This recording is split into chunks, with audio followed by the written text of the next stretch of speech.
I would like to recall from the outset that our committee has been created first and foremost to support this sisterly nation in the implementation of the 2018 revitalized agreement to end the conflict and enjoy the peace dividends. And I believe that we all agree that our help is more needed today as South Sudan heads towards a very sensitive phase in its history and a very important one, which translates in the elections scheduled by the end of this year. While reflecting about this major milestone, we cannot ignore the lessons learned from past experiences in many parts of our continent. These experiences have taught us that elections can either help reduce tensions or, on the contrary, exacerbate them further. It all depends on whether the necessary conditions have been met, be it on the political, security, or humanitarian levels.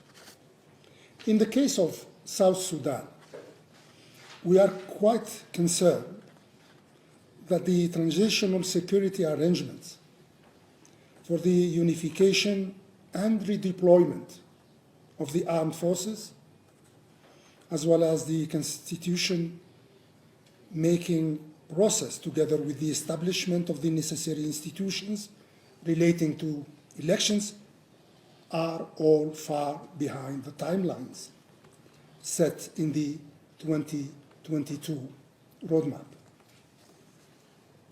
We are equally concerned over the worsening humanitarian crisis in this sisterly country, including as a result of the ongoing conflict in neighboring Sudan.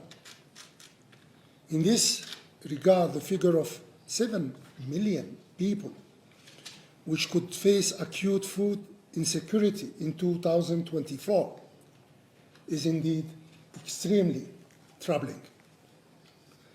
On top of all of this, we are worried about the decreasing international interest in the situation in South Sudan, which has translated into lack of support and even suspension of financial assistance to the key peace process monitoring mechanisms.